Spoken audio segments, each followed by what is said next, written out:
여러분, 백문이 불여일견이다 라는 말이 있죠. 100번 귀로 듣는 것보다 한 번 눈으로 보는 게 더 낫다, 더 확실하다, 그런 말이죠. 우리도 백날 성경 말씀 공부하느니 한 번 예수님께서 우리 눈앞에 나타나시면 더 확실하게 믿을 수 있겠죠. 그러나 그렇지 않습니다. 혹하시는 분이 계신 것 같은데, 그러나 그렇지 않습니다. 우리가 말씀도 배워야 되지만 말씀을 많이 배우는 것보다 한 번 그래도 주님을 우리 눈앞에 직접 볼 수 있게 되면 우리 믿음이 정말로 흔들리지 않고 견고하게 되고 분명하지 않을까, 그런 생각을 하기 쉬운데 그렇지가 않습니다.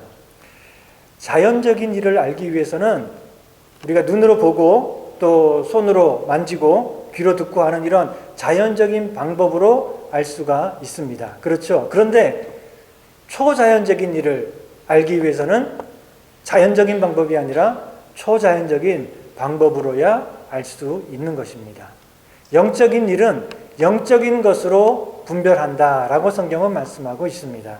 우리 고린도전서 2장 13절부터 보면 말씀하기를 우리가 이것을 즉 영적인 진리를 말하거니와 사람의 지혜에 가르치는 말로 아니하고 오직 성령에 가르치신 것으로 하니 신령한 일은 신령한 것으로 분별하느니라.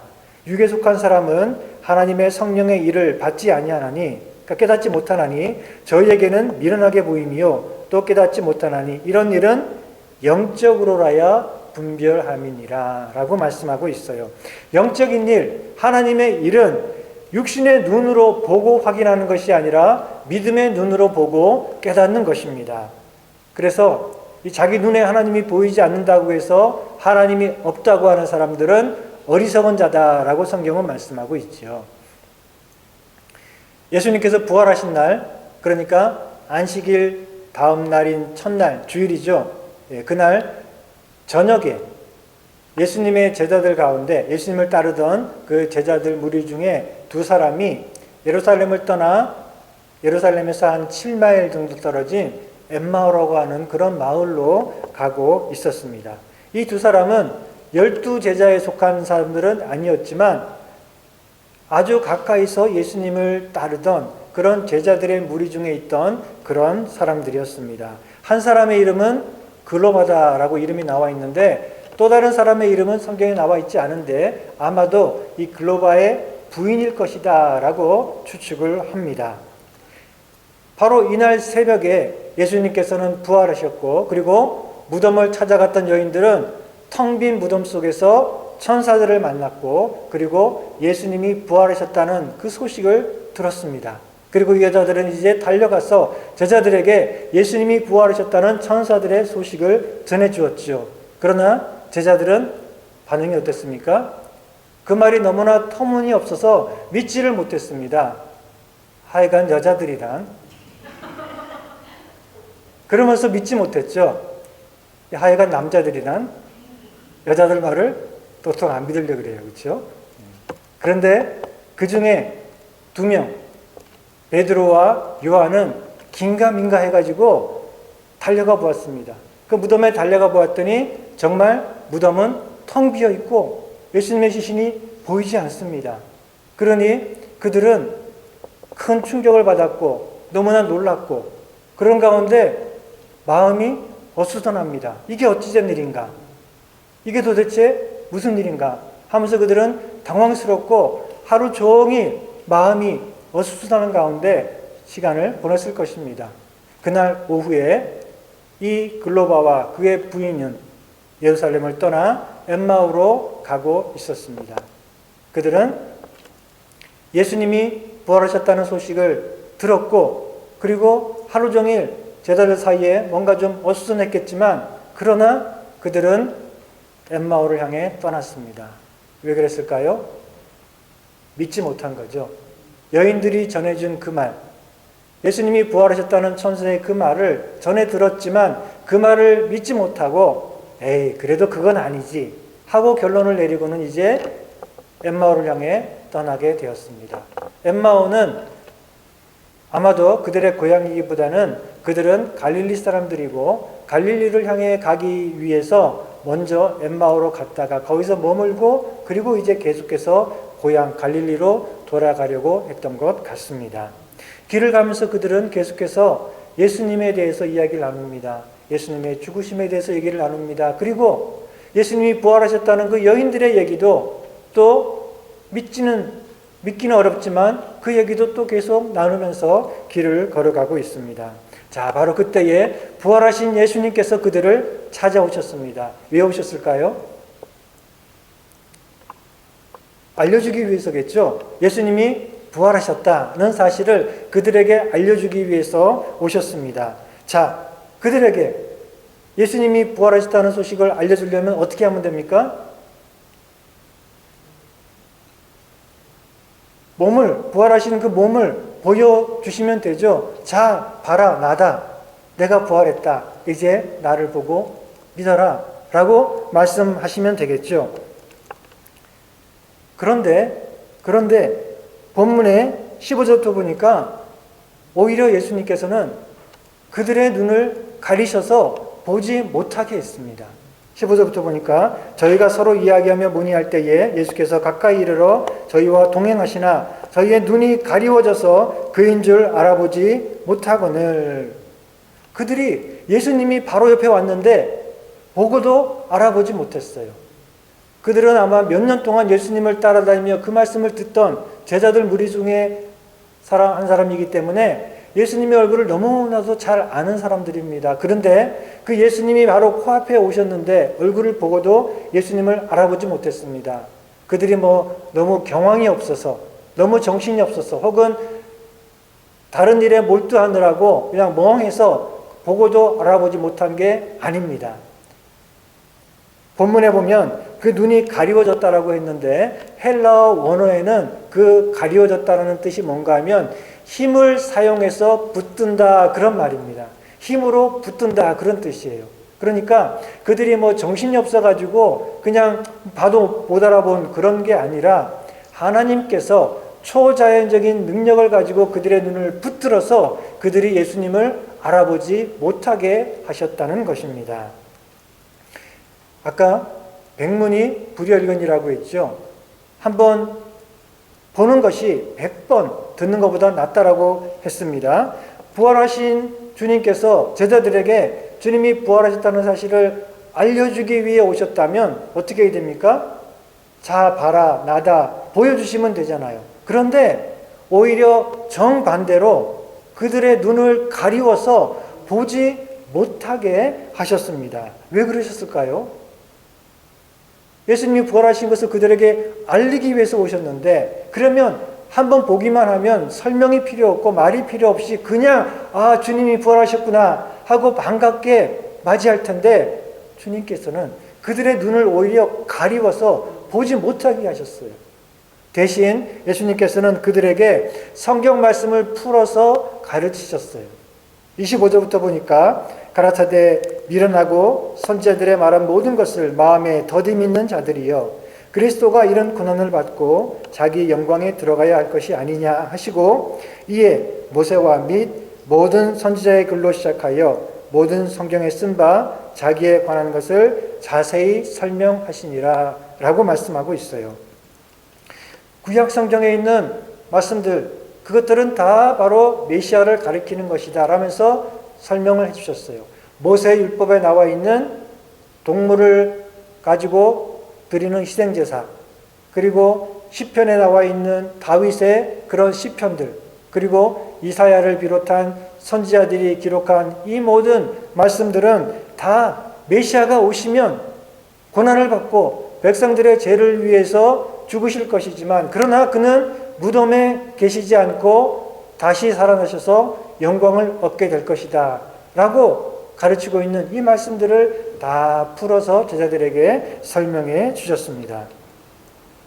그리고 예수님께서는 또한 생전에 이 구약 성경에 예언된 모든 말씀들, 메시아를 향해 예언된 이 말씀들이 다 나를 통해, 예수님 자신을 통해서 이루어질 것이다 라고 또한 제자들을 가르치셨습니다.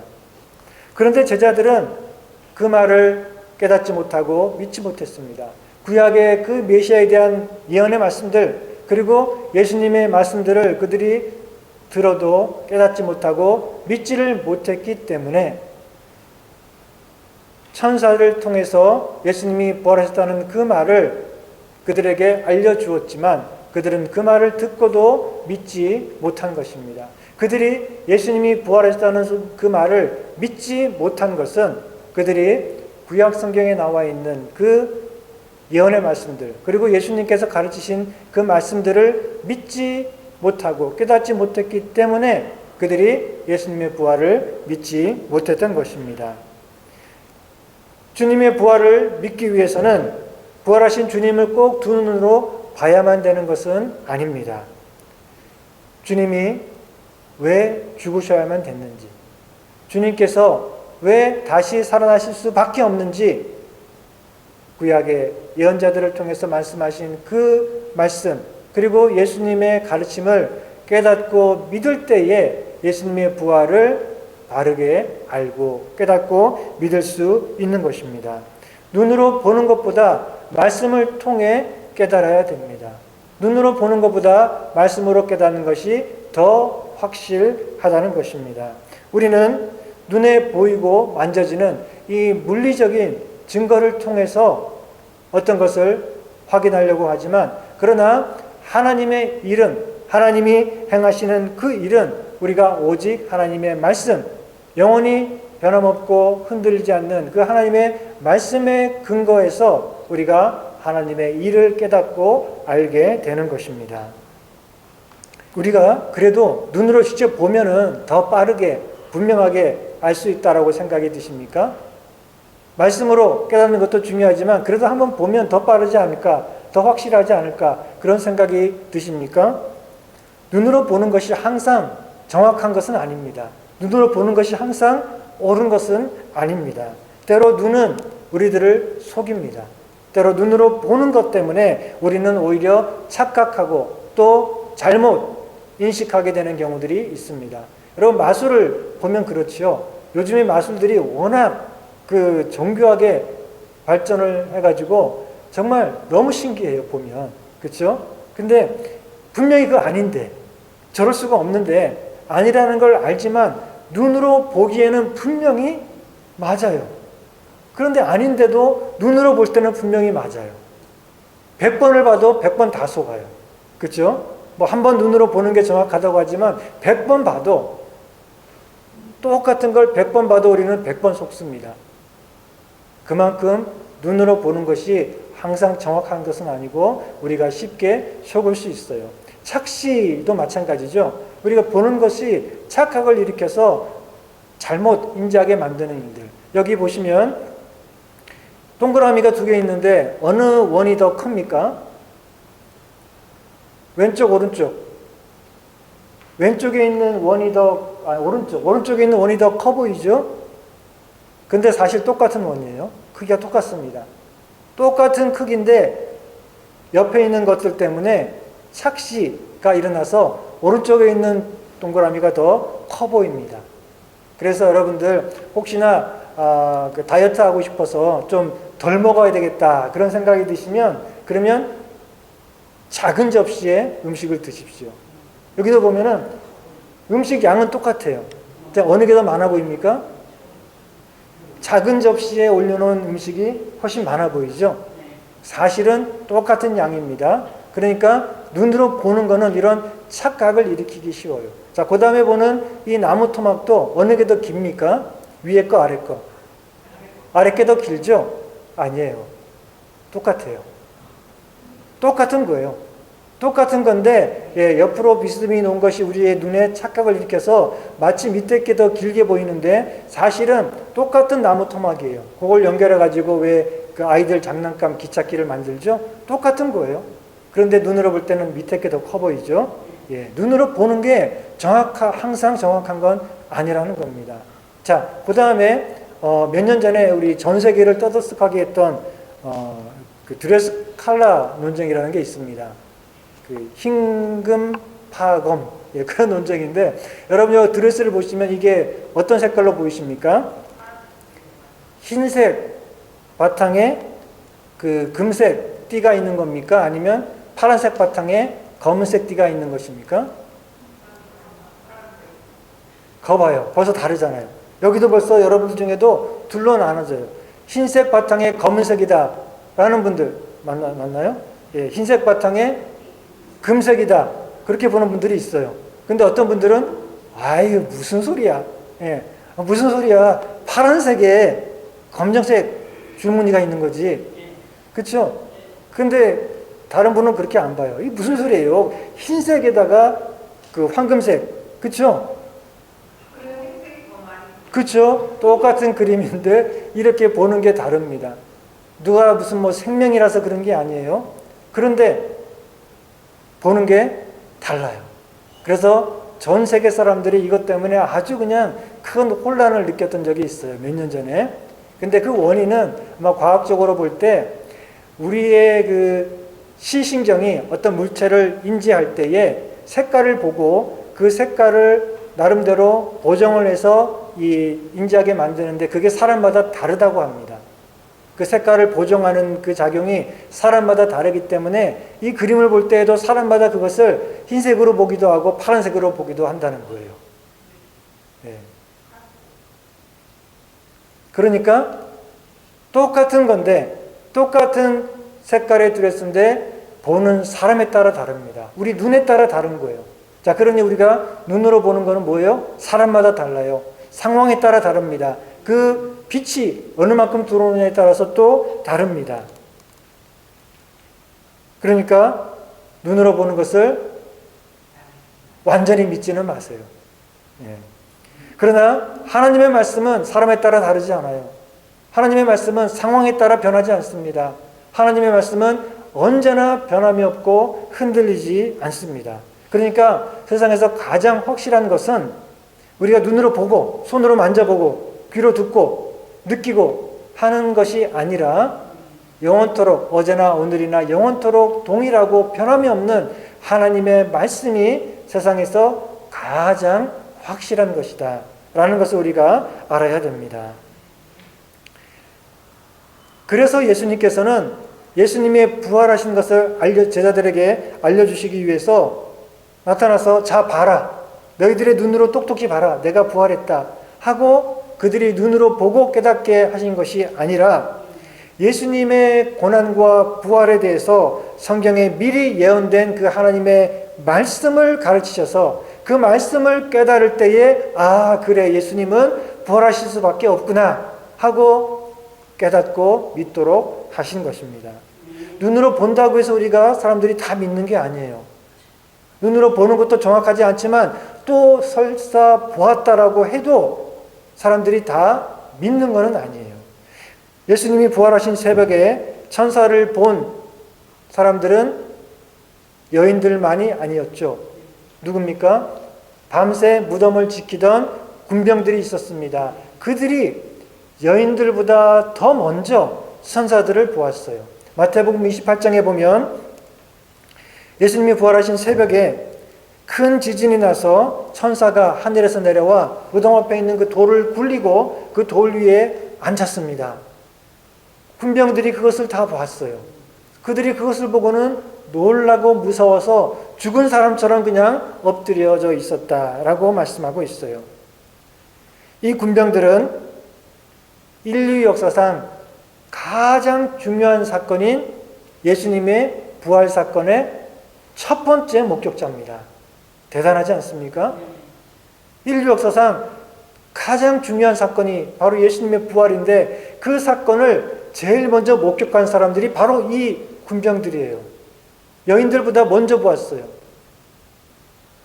제자들은 천사들을 보지도 못했어요. 그런데 이 군병들은 그 부활의 사건, 그 자리에 있었고 그것을 보았고 너무나 무서워서 죽은 사람처럼 되었어요. 자, 이 사람만큼 확실한 부활의 증인들이 없겠죠. 가장 먼저 보았고 눈으로 천사들이 내려와서 돌을 굴리고 하는 이 부활의 사건들을 직접 목격한, 처음으로 목격한 이 사람들만큼 가장 효과적이고 분명한 부활의 증인들은 없겠죠. 자, 그런데 이 사람들은 나가서 부활의 증인이 된 것이 아니라 안부활의 증인이 되었어요. 부활하셨다 전하는 증인이 아니라 안 부활하셨다, 부활은 가짜다, 거짓말이다 하는 그런 거짓말을 퍼뜨리는 사람들이 되었어요. 이 사람들은 대제사장들에게 달려가서 자기들이 두 눈으로 직접 본 것을 다 얘기했어요. 그랬더니 대제사장들과 장로들이 모여가지고 어떻게 했습니까? 이 사람들에게 돈을 많이 주고는 자 가서 너희들이 본 대로 말하지 말고 밤중에 예수님의 제자들이 와서 몰래 예수님의 시신을 훔쳐갔다라고 거짓말로 사람들에게 퍼뜨려라 라고 했어요. 그래서 이 사람들은 돈을 많이 받고 매수되어서 나가서 가짜 뉴스를 퍼뜨리기 시작했어요. 예수님이 부활하시지 않고 제자들이 시신을 그냥 훔쳐간 거다. 이런 가짜 뉴스를 퍼뜨렸어요. 누가요? 예수님의 부활 사건의 첫 번째 목격자. 직접 그것을 보고 두려워하며 죽은 사람처럼 떨던 그 사람들이 보았음에도 불구하고 나아가서 부활을 부인하는 그런 거짓말장애들이 되었다는 것입니다. 하나님의 일은 이렇게 눈으로 본다고 해서 믿는 게 아닙니다. 초자연적인 일은 자연적인 감각이나 이성으로 알 수 있는 것이 아니라 초자연적인 방법으로 알 수 있는 것입니다. 영적인 일은 어떻게 분별한다고요? 영적으로라야 분별하느니라 라고 말씀하고 있어요. 하나님의 일은 하나님의 말씀으로, 하나님의 말씀을 깨달음으로 우리가 알고 믿게 되는 것입니다. 예수님의 무덤에 찾아온 이 여인들에게 천사들이 뭐라고 말했습니까? 누가복음 24장 5절 6절에 보니까 여인들이 두려워 얼굴을 땅에 대니 두 사람 천사들이 이들에게 이르되 어찌하여 산자를 죽은 자 가운데서 찾느냐? 여기 계시지 않고 살아나셨느니라. 갈릴리에 계실 때에 너희에게 어떻게 말씀하신 것을 기억하라. 천사들이 여인들에게 그가 여기 계시지 않고 살아나셨느니라. 잠깐 기다려봐라. 여기 계셨는데 다시 오실 거야. 그러면 두 눈으로 보고 믿어라. 이렇게 얘기하지 않았어요. 그렇죠? 그가 여기 계시지 않고 살아나셨느니라. 그리고는 그 다음 뭐예요? 그가 어떻게 말씀하신 것을 기억하고 믿으라. 부활하신 주님이 다시 오실 거니까 조금 기다려봐라. 그 분이 오시면 보고 믿어라가 아니라 그분이 평소에 말씀하셨던 그 말씀, 인자가 예수님이 죽으실 수밖에 없고 그러나 다시 부활하신다는 그 말씀을 기억하고 믿어라 라고 말씀하셨습니다. 자, 그리고 마태복음 28장 6절도 보면 천사들이 말하기를 그가 여기 계시지 않고 그의 말씀하시던 대로 살아나셨느니라. 그의 말씀하시던 대로 살아나셨다라고 얘기하고 있습니다. 오늘 보면 32절에도 저희가 서로 말하되 엠마오로 가던 두 제자들이 서로 말하되 길에서 우리에게 말씀하시고 우리에게 성경을 풀어주실 때에 우리 속에서 마음이 뜨겁지 아니하더냐라고 얘기하고 있습니다. 또 요한복음 20장 29절에 보면 예수님께서 나타나셔서 도마에게 이렇게 말씀하셨죠. 너는 나를 본고로 믿느냐? 보지 못하고 믿는 자들이 복되도다. 보지 못하고 말씀에 근거해서 믿는 자들이 복되도다 라고 말씀하고 있습니다. 하나님께서 예수님의 죽으심과 부활을 통해 행하신 그 놀라운 구원의 역사를 우리는 눈으로 보지 못했지만 그러나 우리에게 전해주신 그 하나님의 말씀을 통해서 믿고 구원을 받았습니다. 그래서 이제 우리는 이 놀라운 하나님의 일을 볼 수 있고 분별할 수 있는 영적인 눈이 활짝 열리게 되었습니다. 할렐루야. 그러니 우리는 얼마나 복된 사람들입니까? 엠마오로 가던 두 제자는 성경을 풀어 가르치시는 그 예수님의 말씀을 들을 때에 그들의 마음이 뜨거워졌습니다. 그래서 해가 저문 후에 예수님을 강권해서 우리와 함께 좀 더 머물러 계십시오. 우리와 같이 이 밤에 계십시다 하면서 예수님을 붙들었어요. 그래서 함께 저녁 식사를 하게 되었습니다. 그때까지도 그들은 예수님을 알아보지 못했어요. 자, 그런데 30절부터 보니까 주님께서 저희와 함께 음식 잡수실 때에 떡을 가지사 축사하시고 떼어 저희에게 주심에 저희의 눈이 밝아져 그인 줄 알아보더니 예수는 저에게 보이지 아니하시니라. 예수님께서 그들에게 성경을 풀어 말씀하실 때에 그들의 마음이 뜨거워졌고 그리고는 식사하시고 하는 그 시간에 식사하는 사이에 마침내 그들의 눈이 밝아져서 예수님을 알아보게 되었습니다. 자, 그들이 눈이 열려서 예수님을 알아보게 된 계기가 무엇입니까? 그것은 바로 예수님께서 떡을 떼어 축사하신 후 떼어 제자들에게 그들에게 주심에 그들의 눈이 밝아져서 예수님인 줄 알아보게 되었다라고 말씀하고 있어요. 자, 같이 둘러앉아 식사를 하게 되면 그 앞에 떡이 있으면 그냥 각자 자기가 떡을 집어다 먹으면 되잖아요. 그렇죠? 근데 왜 예수님께서 그 길에서 만난 낯선 사람인, 제자들이 볼 땐 그렇죠. 그 사람이 왜 갑자기 테이블에서 주인인 것처럼 떡을 가지고 감사기도 한 다음에 떼어서 그들에게 이렇게 나눠줬을까요? 자, 그 순간 어떤 일이 떠오르십니까? 바로 유월절 만찬이었던 성찬식. 예수님이 십자가에 달려 돌아가시기 바로 전날 12 제자들과 함께 둘러앉아 마지막 성찬, 마지막 만찬을 하시면서 떡을 가지시고 축사하신 후 떼어 제자들에게 주시며 말씀하셨죠. 받아 먹으라. 이것은 너희를 위한 내 몸이다 라고 말씀하셨습니다. 그 자리에 이 엠마오로 가던 두 제자들은 없었습니다. 그렇지만 아마도 그 사도들을 통해서 그때 예수님이 죽으시기 바로 전날 밤에 어떤 일이 있었는지를 아마 전해 들었을지도 모릅니다. 혹은 이 사람들은 예수님께서 떡을 떼어 축사하신 후 떼어 그들에게 주실 때에 아마도 예수님께서 저 갈릴리 베세다 들판에서 보리떡 5개와 물고기 2마리를 가지고 하늘을 우러러 축사하신 후 떼어서 사람들에게 나눠줘서 5,000명이 넘는 사람들이 그것을 먹었던 그 사건이 떠올랐을지도 모릅니다. 어쨌든 그들이 예수님을 알아보게 된 순간은 어떤 순간입니까? 떡을 떼어 그들에게 주실 때 그들이 예수님을 알아보게 되었습니다. 예수님은 우리에게 떡을 떼어 주실 때에 알려집니다. 우리가 예수님을 알아보는 것은 예수님께서 떡을 떼어 우리들에게 주실 때 우리들은 예수님을 알아보게 됩니다. 예수님은 하늘에서 내려오신 생명의 떡으로서 자신의 몸을 떼어 십자가 위에서 우리를 위해 내어주신 그런 분으로 우리를 찾아오십니다. 우리가 그것을 믿고 그 주님을 의지하게 될 때에 비로소 우리의 눈이 열려서 그 주님이 우리들의 구주와 주님이 되시는 것을 알아보게 되는 것입니다. 오늘날 많은 사람들이 예수님을 좋아합니다. 예수님을 존경합니다. 크리스마스가 되면 수많은 사람들이 그 아기 예수님을